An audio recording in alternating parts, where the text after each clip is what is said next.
normally in all the films I've produced before, I've directed them. And this is my first time producing another director. And there was that moment when we lost our directors where, you know, Mark and Eric said, "You sure you don't want to just jump in and direct this?" And I thought, this is my test as a producer, that if I really want to be a producer, in addition to being a director, I really should be able to go out there and find new talent. And it's actually very satisfying and rewarding and fun to find a director that's out there that really, really deserves it. And I felt that the script needed a different voice. I actually felt that I was the wrong voice to direct it. I wouldn't have done the script justice the way Daniel did. Now, can you hear me? Yeah. Good, nothing to be nervous about. The trap is always for people coming out of film school that they wait for someone to give them a lot of money, and it never comes, and they never shoot anything again. And my thesis project team, my diploma project team, kind of decided to stay together, and we said, let's just shoot something. Let's not wait, let's not fall into that trap, let's just take a camera and shoot. And we shot a movie for 3 years. We didn't have any money, so that's where that documentary style came from. So we made that movie and it ran on festivals, and then the producers of The Last Exorcism saw it and said, we want exactly that style with a horror script. And they invited me and they gave me the script to read, and they asked me if I could do a horror movie. If you believe in God, you have to believe in the devil. We're looking for the Sweetser farm. You want to make a U-turn, and then I want you to go back where you came from. It was actually, the whole thing was a conception of Eric Newman's, this idea of doing this documentary of an exorcism that goes terribly wrong. My wife died 2 years ago. It's quite a shock for Nell. Were you very close? She was my best friend. Somehow, the devil got in her. What feels real to us in a normal standard movie feels completely fake in a documentary setting. And what you're basically doing is that you, instead of creating a first act that establishes a cinematic artifice and establishes the rules that the rest of the movie is going to play by, you say, we are setting this story in the real world. But the challenge that creates is that your audience is an expert because they live in that world 24/7. So they know which looks feel real, which line feels fake. And you really have to chase down these moments and make sure that there isn't a single fake moment in there, because otherwise your whole building kind of collapses and the audience is being pulled out.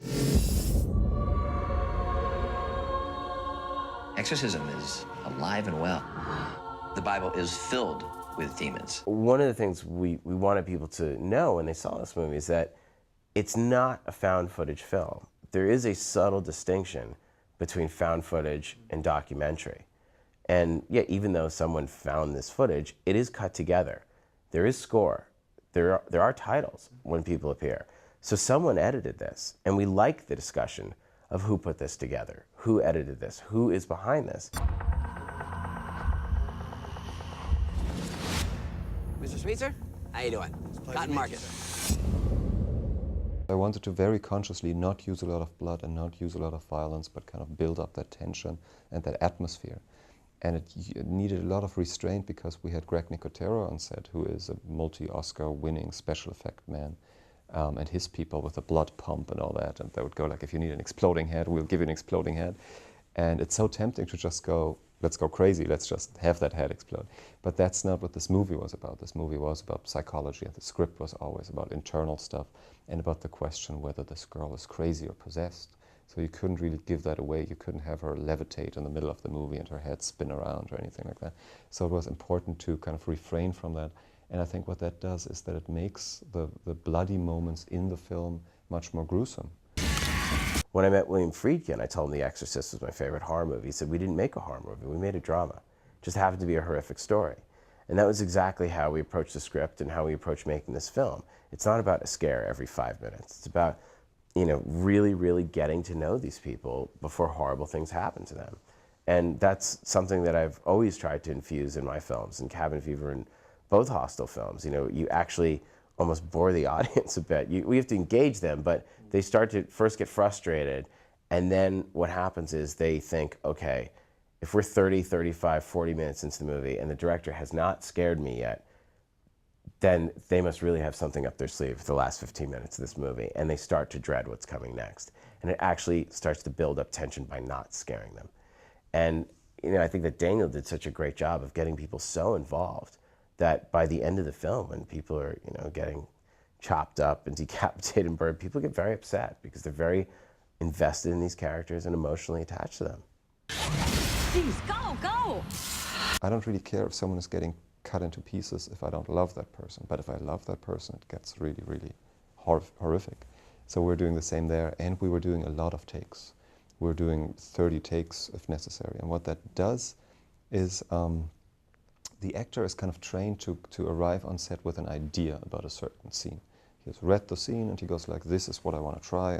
And you, in this style, you feel that idea, you see that idea.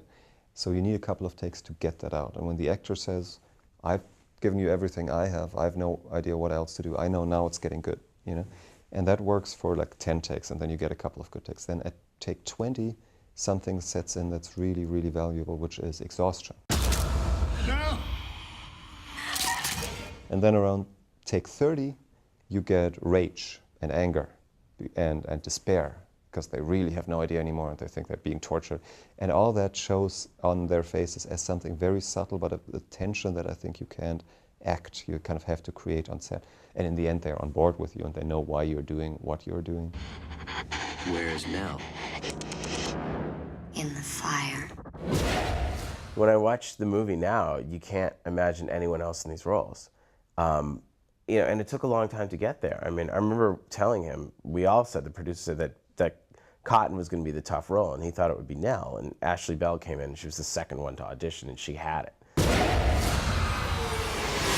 She went into the room, and we improvised an exorcism, and she went up the walls. It was scary to be in that room with her, and I loved it. But the one thing she didn't show me for some reason was that she was double-jointed, that she could bend in weird, you know, directions and all that. And we were actually sitting in the hotel lobby the night before we shot the second exorcism scene. And I asked her if there was anything she had prepared for the next day, if she wanted to try anything. And she got up and she said, why don't I try this? And she bent over and her head almost hit the floor. And I couldn't believe it. I was like, let me go upstairs, rewrite the scene, and we'll do just that tomorrow. And the scene was planned completely differently. And we just, the next day, just put Ashley in a room with a camera and Patrick, our Cotton, that didn't know that she could do what she was doing with the bending stuff. So most of what you see are actually his reactions to her doing that for the first time.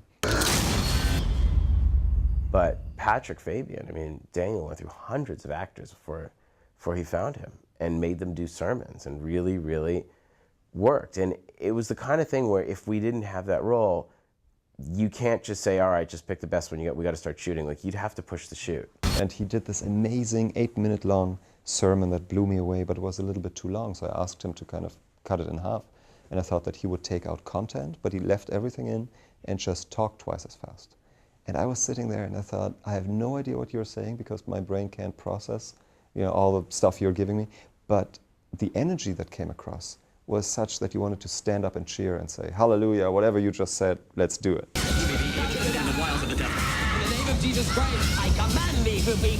There's a lot of trust between the two of us. I was not on set. I mean, I let Daniel go. I didn't want him to feel like there was a second director there looking over his shoulder.